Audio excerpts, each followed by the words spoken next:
Well, good morning, everyone. Thanks for being here today on this Saturday morning. Hope you and your loved ones are healthy and safe and are doing well. Hope the weather is nice where you're tuning in from. It's shaping up to be a beautiful day here in Newton, Mass. There's kind of a summer feel to this morning. My name is Pete Caruso, and I'm an Associate Director of Undergraduate Admission, and want to welcome you to Coffee and Conversations with Boston College faculty. This is actually the second of 5 sessions that we will be featuring over the next several Saturday mornings with a number of members of our BC faculty. And it's part of a month-long virtual open house called Discover Boston College that our office kicked off earlier this month. That is containing numerous programs featuring members of the BC community and various aspects of the admissions process, including our admission advice series this afternoon on focusing on early decision process at Boston College, our new major in human-centered engineering, and the Gabelli Presidential Scholarship Program. So hope you're able to continue to participate in these events over the next several weeks. In addition to that, we've been also holding daily virtual information sessions with a panel of Boston College students, followed by a live virtual campus tour, trying our best to replicate the deep dive about the institution when we welcome students on campus. And also you can sign up for one-on-one conversations with a BC student as part of our Eagle for a Discussion program. And my colleagues and I have been visiting high schools virtually for the next several weeks, and we'll be doing that probably up until the first week in November. But this morning, I'm delighted to welcome 2 members of our Boston College faculty who are taking time out of their Saturday to join us this morning. We're joined by Dr. Danielle Taghian, who's Associate Professor of the Practice and a Chair of the Faculty Pre-Health Advisory Committee, and also a biology professor. And Dr. Philip Landrigan, who is Director for the Program on Global Public Health and the Common Good, also the Global Observatory on Pollution and Health, and a Professor of Biology. So great to have you both. And I'm also joined by my 2 colleagues who are in the background, Mary Beth Chevry and Lauren Riley, in undergraduate admission, who will be managing the Q&A for the webinar. We've disabled the chat function, but you are welcome to type any questions that you have in the Q&A section as we go along throughout the discussion. So today, we thought instead of focusing on a presentation from their respective departments, we wanted to spend the time hearing from our professors about their stories, their reflections about their relationships with students, their areas of emphasis, their research, as well as your questions. So just to get started, the first question I have for our guest today is, what brought both of you to Boston College? And secondly, what do you love most about working with Boston College students? And Danielle, I think we'll start with you. Great, thank you. It's wonderful to be here. Welcome, everyone. I hope we can give you some more information about Boston College. It's a great place to go to school, and I've been here for 20 years, and I can tell you I've loved every minute of it. So my road to Boston College, I think, is either serendipity or divine intervention. I'm not sure which one, but I was doing my postdoc at Mass General Hospital in Charlestown in a cancer biology lab. And there was a young woman called Colleen White who happened to join the lab. And at that time, I was just about to have my 3rd child. And I wanted to segue into teaching a little bit. And Colleen, who had been in a laboratory at Boston College, said, BC is looking for new instructors. Why don't you try and apply there? And I did. And it's been amazing ever since. In fact, I'm not even sure I understood how much my calling was teaching until I dove into it, and I've loved every minute of it. The best part about working at BC is definitely the students, and BC students are highly engaged in both their academics and in the activities that are offered at Boston College. It's really unique in terms of the relationships that you can make, and we'll get into that a little bit later, but BC students really go out beyond just the scope of BC and immerse themselves in a lot of projects that help people, help the world, and make the place a better place to live in, basically. So I can tell you it's a very unique and inspiring place for me as a professor to watch you students grow over 4 years. Give it to. Go ahead. Thanks, Pete. So, first of all, it's a pleasure to be here with Danielle. We work together every day. It's a privilege to be able to speak to all of you who are interested in various ways in Boston College. So, I took a long and winding road to get here. I actually went to Boston College as an undergraduate. I graduated in 1963, a long time ago. I was a pre-med. I followed in the footsteps of my father, who had graduated in 1929, so it was a family tradition. And when I graduated, I thought that I would go on to medical school, which I did. I went from BC to Harvard Medical School, and then I trained in pediatrics at Boston Children's Hospital. And I thought I would be a pediatrician somewhere in Greater Boston or New England. But events intervened. The Vietnam War was going on. I was subject to the draft. And I ended up in the U.S. Public Health Service, another branch of the Uniformed Services, at the Centers for Disease Control in Atlanta. Centers for Disease Control and Prevention, as it's now called. And they turned me into an epidemiologist and a public health doctor. I thought I was going to go there for 2 years, check that box, and come back to New England. But I found that understanding the origins of disease, preventing disease, having the tools to stop epidemics was just fascinating work. And I ended up staying at CDC for 15 years. I spent a year in Nigeria in the global eradication of smallpox. I spent a year in El Salvador in the national campaign for the vaccination of children, where I learned some terrible street Spanish. Then after 15 years at CDC, I moved to New York City, and for 33 years, I was a professor in the Mount Sinai School of Medicine in Manhattan, where I was chairman of preventive medicine, professor of pediatrics, and then in my latter years, dean for global health. And there I oversaw a whole range of programs in public health and preventive medicine. We had inner city programs in Harlem.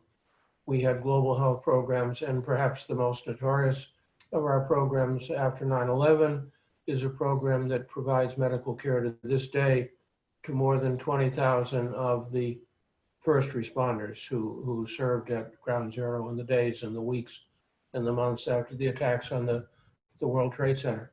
So what brought me back to BC from this? Well, I'd always kept a link to BC, and going back about 10 or 12 years, I engaged with the pre-med advisors at BC to set up a pipeline program between Boston College and the Mount Sinai School of Medicine. I brought a dozen BC students, mostly pre-meds, down to New York every summer to work in my department of preventive medicine, to work in the emergency room, to scrub in the operating rooms.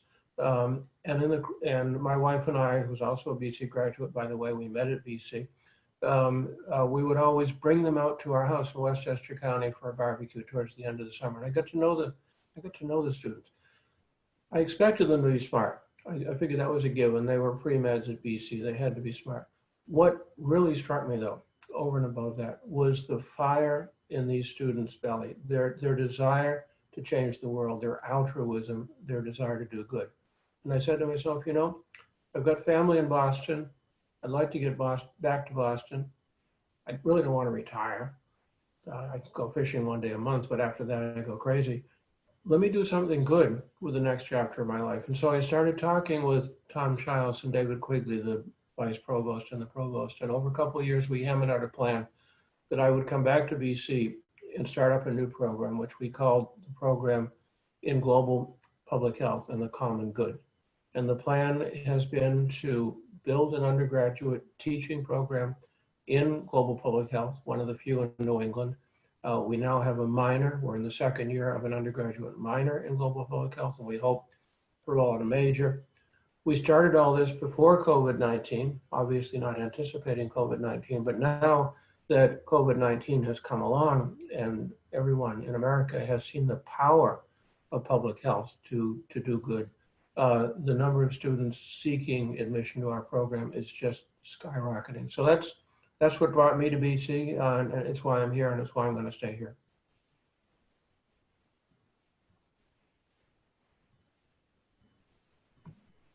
If you could each describe a course that you teach, and not only in terms of what the syllabus is like, but how would a student, or how would you describe your teaching styles?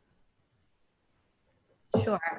So I teach several courses at Boston College. I teach a very larger first level biology course for pre-med and biology and biochemistry majors called Molecules and Cells. So if you come to Boston College, you might have me. And also a couple of more specialty courses such as molecular exercise physiology, cancer biology, and in the past, developmental biology and molecular biology. So I've been around a little bit.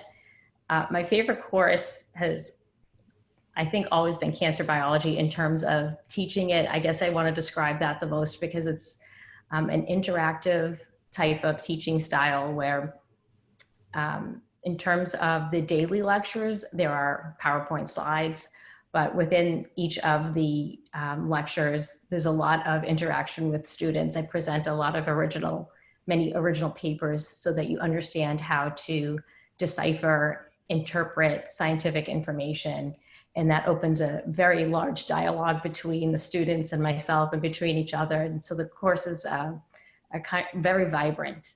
Another part of cancer biology, which is really exciting, is that you can always, every year the course changes. There's so much cutting edge research that's going on and so many new innovative types of treatments that to be able to speak about that and offer that to you is really a pleasure. One of the ways I do that is, since I'm not an MD myself, I did a doctorate instead of PhD. I invite several MDs to come in and explain their experience with cancer, their patient interaction.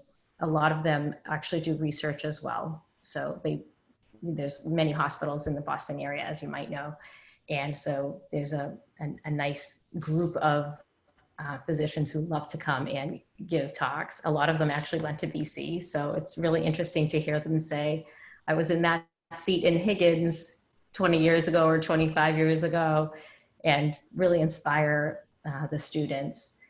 I think another interesting part is that other guests that come in are biotechnology people. We've had a pharma CEO a couple of years now, but by far everybody's favorite part is when the patients come to visit. So to have patients come in this past year, one of our speakers, even though we were on Zoom, was one of our students in our class who asked me if she could give the patient talk because she had pediatric cancer and fought it and wanted to tell her story. She's now at BU School of Medicine. Truly inspiring story. And you can imagine what that type of class is like. So the three things that happen is that you learn a lot about the biology of cancer, but I also try and bring in the very relevant clinical portions by outside help from guest speakers. And then to just the one thing that I didn't anticipate is that it became a pipeline for students to get jobs outside of after they finish graduating by meeting these speakers. So except for last semester where we had a little bit of Zooming having to happen, the speakers come in person.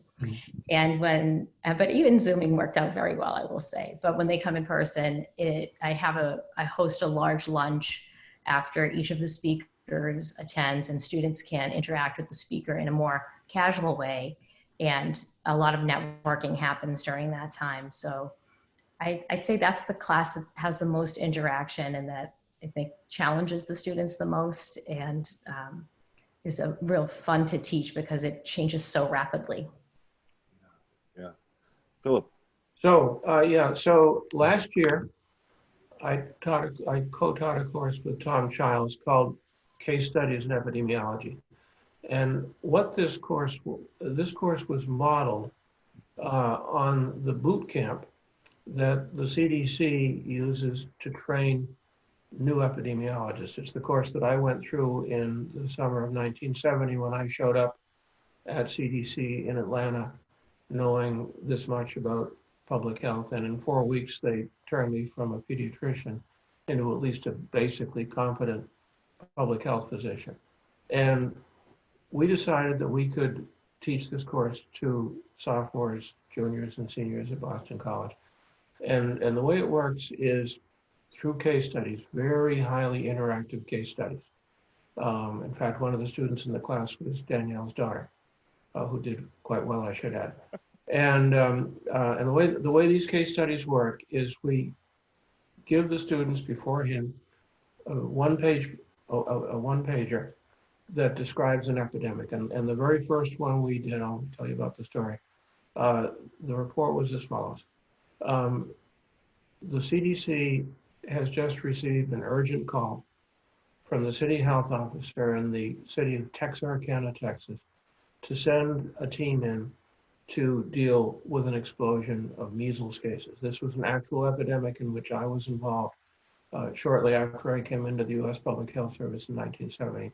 And the team that CDC sent down was with an N of 1. I was the person. That was the CDC style in those days.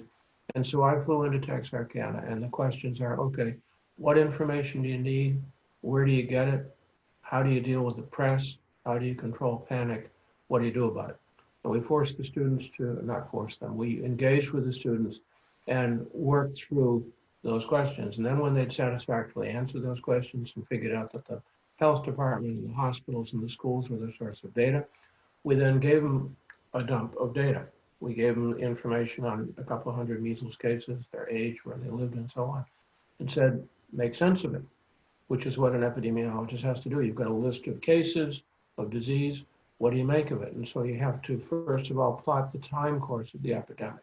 Then you have to plot where the children live, and then who gets sick. What about vaccinations, and so on.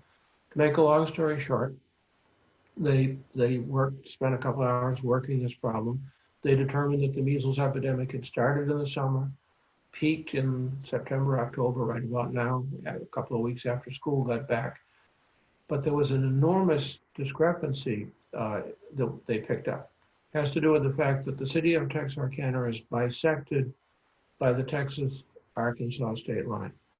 And there's roughly equal number of children on both sides of the state line, and yet 90% of the cases were in Texas, and only 10% were in Arkansas. And there's no important socioeconomic difference or anything. There's no obvious reason. So we forced the students to think, what's going on here? It's not wind, it's not weather, there's no barrier between the two states. And they finally, through Q&A and some little clues from us and a lot of frustration and a great deal of interaction, they finally said, it must be politics. And that's exactly what it was. Arkansas had a strong belief in public vaccination and really made vaccines available to their kids. And in Texas, nobody got vaccinated unless they were able to afford to go to a private doctor. And consequently, there were hundreds of unvaccinated children in Texas. So what was the solution? We asked the students, what would you do? And the answer was bring in a team and do a measles Sunday, which we did, and it ended the epidemic.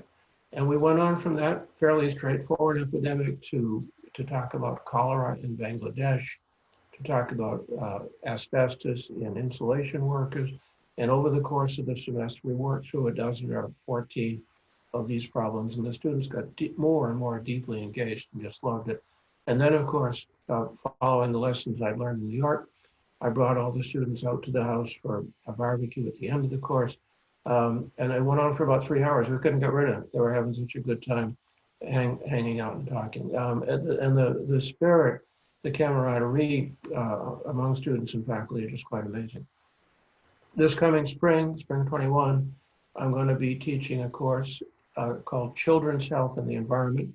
I'm going to be teaching with a young woman who's an associate professor in the Connell School of Nursing at BC. She's a pediatric nurse practitioner.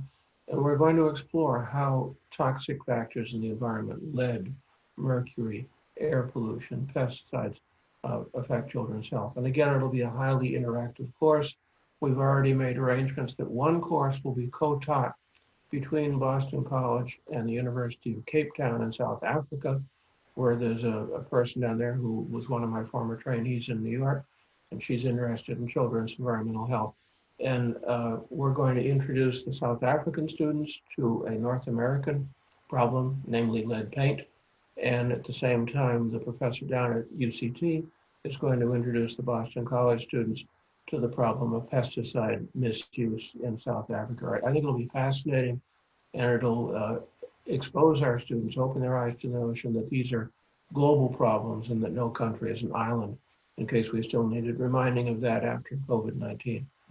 So I think to summarize, my teaching style is partly instructive, but ultimately intensely interactive, because I think the only way that students really learn these complicated issues is to work through them themselves. That's fascinating, both of you. Thank you. You kind of touched upon this a little bit in the first two answers to the questions, but just maybe elaborate a little bit. You know, in your work with undergraduates, how do you build relationships with your students? And actually, we had a follow-up question to this last week, which I think is applicable. How do you work with students who are having difficulties transitioning academically or otherwise? Yeah, that's a great question. So in terms of relationships with students, I teach a lot of students each semester. And from the very beginning, I try and put myself out there in terms of many, many office hours per week. I have a dual role in the pre-health program. So I do advising for students who are interested in going into health careers. Between the two of them, and what I try and do is build relationships by first reaching out to you. It's a two-way street though, so students have to come back and reach out to us. And I always tell my freshman class, don't be shy with the professors at BC. We are here and we're all in terms of the style of Ignatian teaching, where we want to help you grow as students and be there for you lifelong. And so office hours is one way that I interact with students, and then perhaps the student will ask you, will you be the faculty club advisor for something? So I'm faculty advisor for 3 clubs, and I get to know that group of students better. And over the years, I just feel like the number grows and grows. And one of my favorite things is really to have those conversations. So on a weekly basis, it's not just group office hours, it's a lot of individual advising and conversations to have with students that both builds the relationships. But I feel like my role is to help you guys get through all of undergrad, which can feel like a marathon, by making it less daunting and being there for you and having you sift through things a step at a time so that you're very successful. And part of that is having a good academic schedule that allows you to handle the work, and also having an extracurricular schedule that balances that. So I think at the end of the courses, just like Phil described, I try and have a large gathering with everybody. I do it in my classroom if the group is too big, and allow the students and myself to interact in that way too. So I really enjoy a much more personal feel with my students. The last thing I ever wanted to be would be like intimidating, and you probably get that from my personality right now that I'm not. So over the years, I've built some incredibly strong relationships, and have attended weddings and graduations and white coat ceremonies. It's really like, it's a thrill for me to keep these relationships lifelong. In terms of particular students, my student Sam from graduate of 2012, still close friends. It took him forever to finally be able to call me Danielle, but I'm like, you're like 32 now, so call me Danielle. But he went to, this is a great story. When he was a sophomore at Boston College, he had started taking my molecular biology class at the time. And he always credits me, which, I mean, I was just a helper along the way, but he always says, it was you who sat me down and gave me the tough talk. I'm not that tough of a person, I'll tell you that. But he said, I sat down, he said, you kind of gave me like a head slap. I said, I've never done that to a student. He goes, no, it was a virtual one.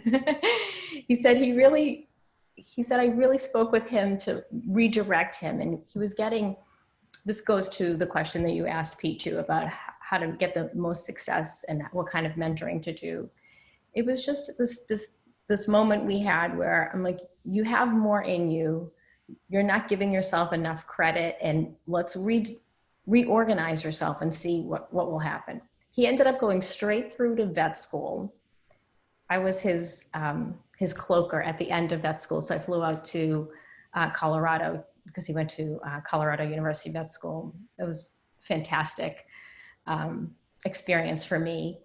And now he owns 2 veterinary hospitals. It's like this kid who was a sophomore, 19 years old, who was just kind of like hitting C's and C pluses, all of a sudden was like, I got to give you the tough love, Sam, but we're going to do this together. So I think that feeling of I can be there for you. There've been so many other students with amazing stories. And like I said, I try and forge these strong relationships because I want you all to feel like you have somebody there for you. And I can attest to the other professors that I know as well. We're all, that's our main goal here, is that if you need us, we're here for you. You need to reach out to us. I tell my freshmen every year, you should graduate Boston College knowing at least 3 professors really well. Professors who can write you a letter of recommendation, who know your personality. It's your not just your job, but to give yourself the best experience at BC. You want to do that, and you'll get the most out of BC if you get to know the professors and allow them to help you balance out a schedule. So for students who struggle when they first come in, you have to reach out to people. The thing I would always say is don't ever hide in your shell and feel like there's no help for you, because especially nowadays where I would say with the COVID pandemic going on, there's more anxiety among students in high schools and in colleges. Absolutely. And we see that, we know that, and we're here to help you, to guide you through that and to help you deal with it. So that's one piece of it. And the other piece is just to get the right advising.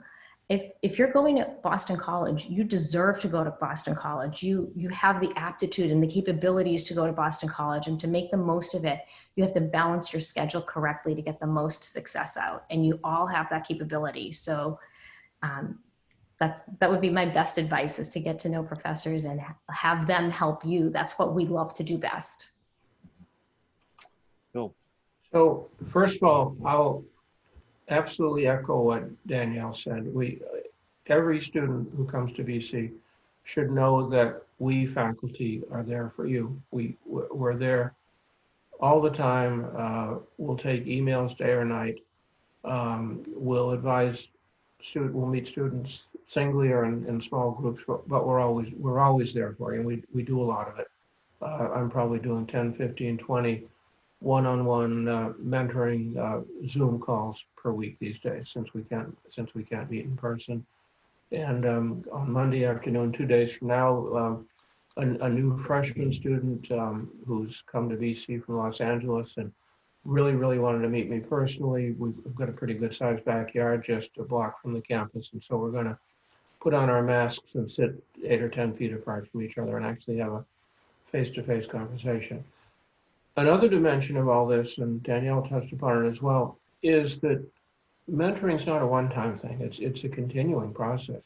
Some of the BC students whom I first got to know 10 to 15 years ago, when I brought them to New York through that summer pipeline program of mine, I still stay in touch with. One of them graduated from BC. She was a solid student with great desire, but not great grades. And so she worked as a clinical assistant for a couple of years. She took post-baccalaureate courses. She finally went into medical school. And when she graduated from medical school at one of the schools in New York last year, I actually, she invited my wife and me to come and be her guest when she graduated from medical school. An enormous thrill. Just this week, and Danielle was part of this, I got a call from a BC grad. She's now 10 years out of Boston College. She's finished medical school. She finished her pediatric residency out in the Midwest, and she's now seeking a further training as a pediatric ER fellow, emergency medicine, at one of the hospitals in New York. And fortunately, I happen to know the director of the emergency medicine program there, who himself was a BC graduate. Quick phone call, and I don't know if she'll get into the program, but she's going to have an interview there next week. So it's really a lifelong commitment. Everybody who comes to BC is part of family, especially as a BC grad and the son of a BC grad. I consider this to be an intergenerational commitment. I'll just add to that. Once an eagle, always an eagle. So we have students come back all the time years later, and we're like, let's just pick up where we left off. Yeah, the loyalty is amazing, and they want to give back to the current undergraduates. I think there's such a tremendous amount of empathy that they have for those students as well. Well, that's what prompted me to set up that pipeline program. You know, I had a few classmates who'd gone to what's now the Carroll School of Management and who've done very well in business, and I saw them writing 6 and 7 figure checks to Boston College, and I said, well, I'm a public health doctor, I can't do that, but I have something else I can give, which is talent and myself, and that was my motive. So we've got some great questions coming into the chat, which I'd like to get to, but I guess before we get to that, and I get, you know, just the mentoring thing that you've talked about is so vital to a student's transition as they're going through a pretty fragile time in their lives. But what advice would you have for students preparing to enter college? Okay, so part of that would be what I touched upon before. Find your faculty members and, you know, forge those relationships. Those are lifelong relationships. And the other thing I guess I would say, and I hope I don't sound too much like your mom, but remember you're here for academics. So that your priority should be how you do in school. And it's wonderful to have a lot of extracurricular activities. There's a lot of free time in college, in particular this semester and perhaps next semester as well, because a lot of the activities can't occur as normal. And you have to utilize that time wisely. It's very easy to let time slip away in college. And you have to really keep yourself to a schedule. I always tell freshmen, when you were in high school, you went to school from approximately 8 to 2 or 3 and maybe did sports afterwards.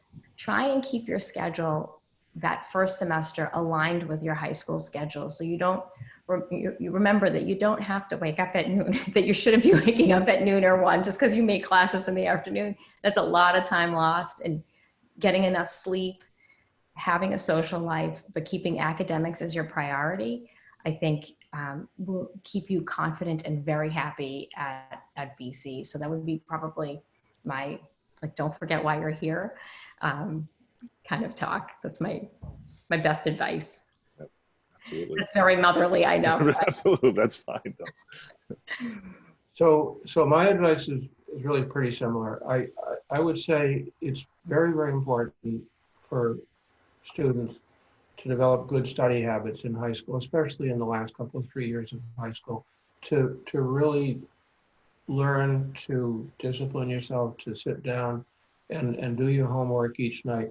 Don't let stuff pile up, because stuff that piles up is usually stuff that just doesn't get done, and that in turn pulls down your grades. And I think, generally speaking, the students who are bright enough to get into BC have learned study habits. But you know, there are some kids who are really bright. They kind of skate through high school, and you have to understand that when it comes to college, whether it's BC or anywhere else, you're not going to get by on brilliance alone. There's just too much material, and you've got to have developed study habits. You've got to be willing to put in the time and the energy to learn and retain. But I also absolutely second what Danielle said. You've got to have a work-life balance. And this is something that pertains in high school, it pertains in college, it pertains all through life, no matter what you do with your life. You've got to study hard, but you can't study exclusively. You can't spend all your life playing, but you can't spend all your life studying either. Sports are good. Team sports are fine, but it doesn't have to be team sports. You can be a solitary hiker or somebody who swims across mountain lakes when nobody is looking. But you've got to do something to keep your body healthy, even as you're growing your mind, and strike that balance. Have friends. And finally, I totally agree with Danielle. It's very important to have mentors, and you got to seek them out. You know, we're here for the students, but we don't go wandering the corridors of the dormitories looking for students. Students have to take the first step. Sage advice. So as I said, we've got some great questions in the chat. Appreciate people chiming in here. And Phil, this is a question for you. For the global public health minor, will it become a major in 2021? This student is applying to BC this fall and would love for it to be a major.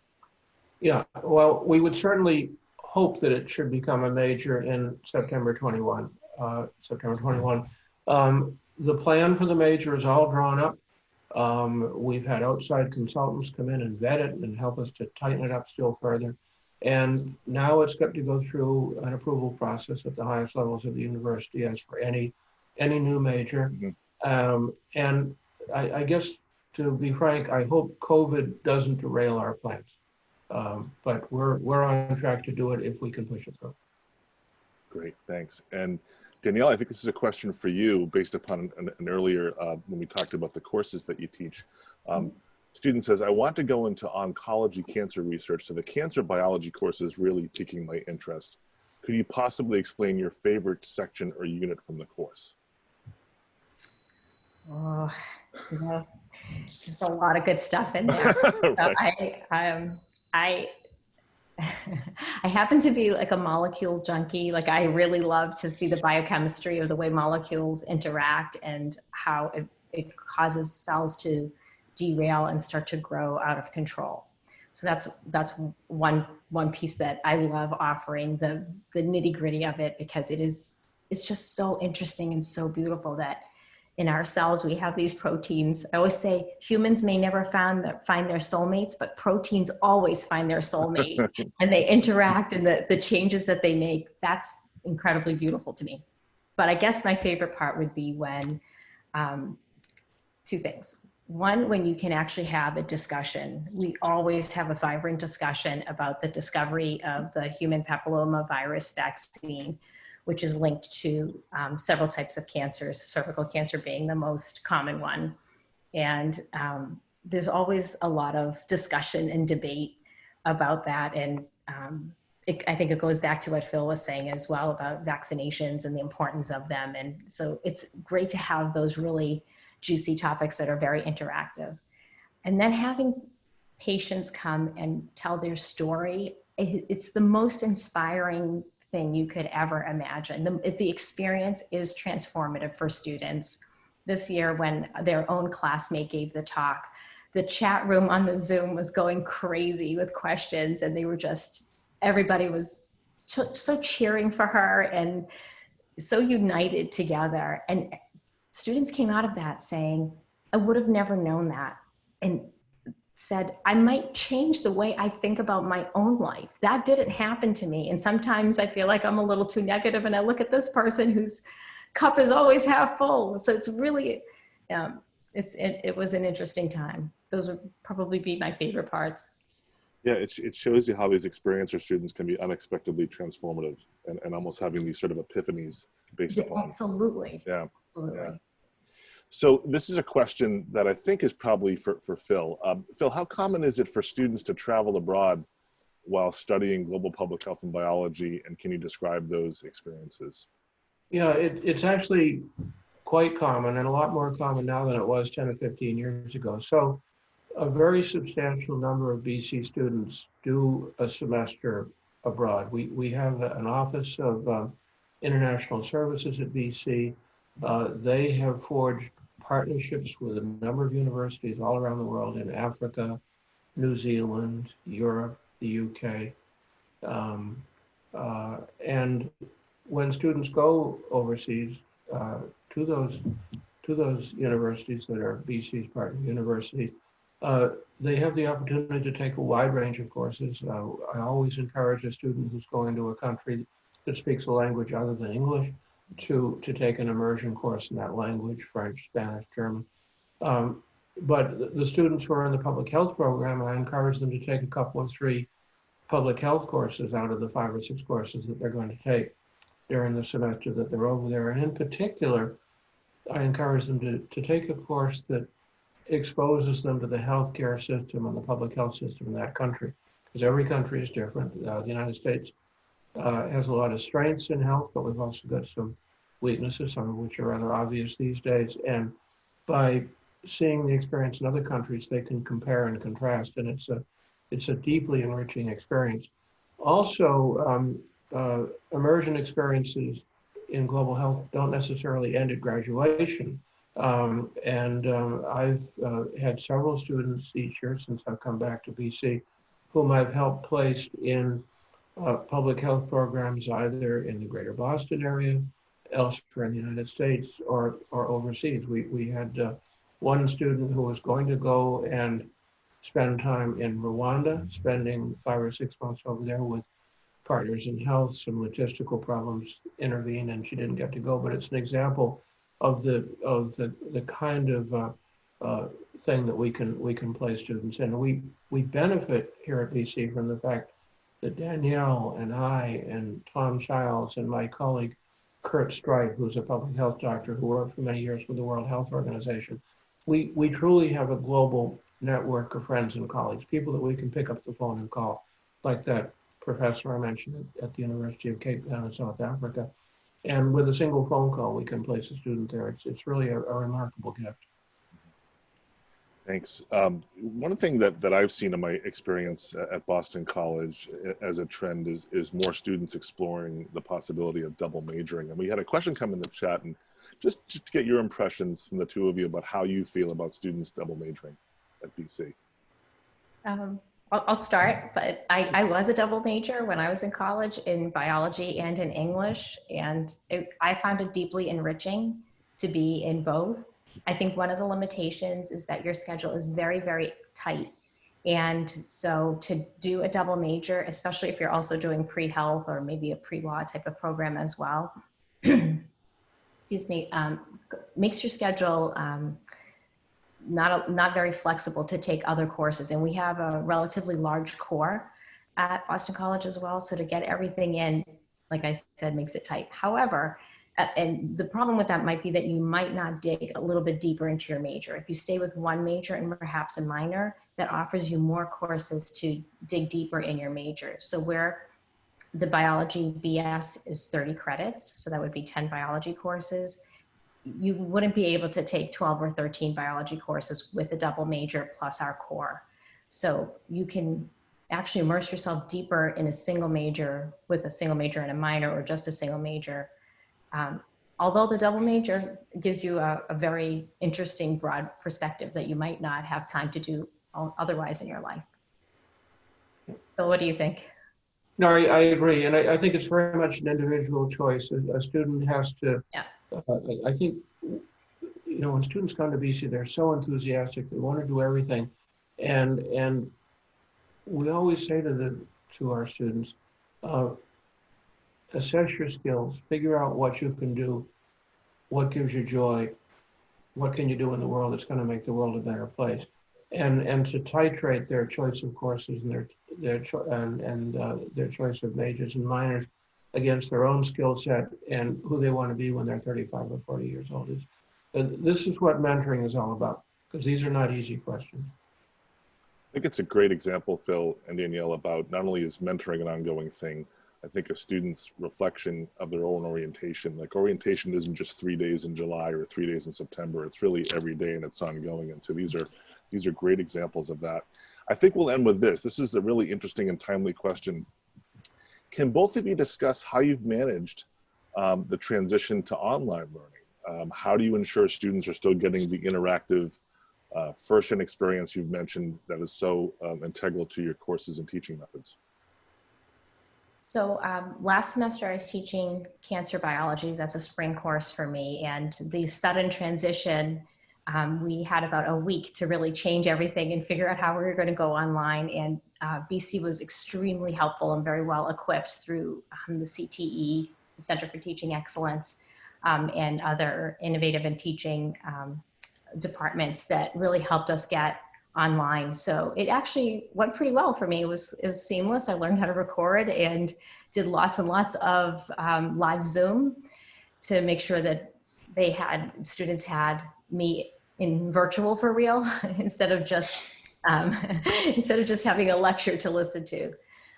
This semester, my course is completely remote, and it's asynchronous in the sense that my lectures are recorded and posted both in video form and then the PowerPoint lectures. I guess there's a big upside to this is that the website for the course is very highly organized because of all the assistance we've received over the summer to get everything up. Like you can click on the website right now and everything is right in front of you and easy to locate. You'll know exactly what lecture you're on. You'll know exactly what's due because instead of just getting a syllabus at the beginning of the semester, I have a weekly calendar. This is what's due today. I want you to watch this lecture today, this lecture on Wednesday, and this lecture on Friday. I'm keeping it very highly scheduled because most of my students are freshmen, like you will all be, and I think trying to as many touch points as possible. In addition, we have fabulous TAs in my course. Between all of us, we're doing 12 plus hours weekly of just interactive Zoom office hours. We're holding review sessions. So there's a lot of interaction, and I encourage students to schedule one-on-one Zooms with me if they're struggling, if they have questions, if they need a letter or whatever. And so it's going pretty well. Good, good. Yeah, my experience is similar. Once you get over the initial hiccups, the Zoom system is good. And if you can occasionally meet face-to-face with students singly or in small groups, that enriches because it makes it three-dimensional. One of the real advantages of this COVID world and the fact that nobody's able to get on an airplane and travel is that if I want to invite somebody from California to give a lecture in my course, they don't have to commit 2 days of their lives to fly from San Francisco to Boston and back again. It's just an hour some morning. And so they're much more willing to say yes. And the courses have benefited from that. So would I rather be in person? Of course, we all would. But we've learned to make it work and to thrive.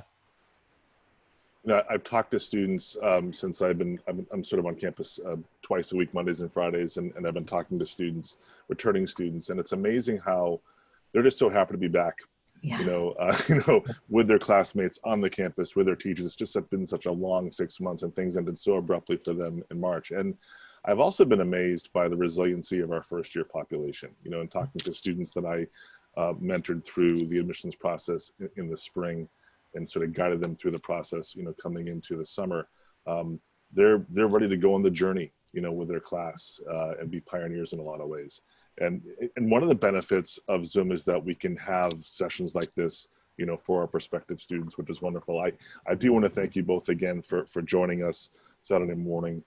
Just wonderful insights from the two of you. And the theme that I come away with is just the power of possibilities for these students and just the wonderful empowering work they're doing and how they're inspiring others as well as being inspired by the two of you and the faculty. So want to thank Mary Beth and Lauren for managing the chat in the background, and want to thank you, our visitors, for joining us this morning.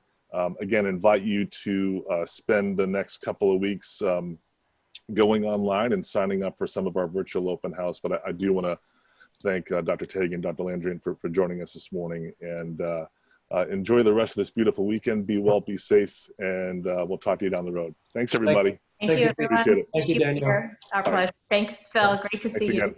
Okay. Bye, everyone. Bye-bye.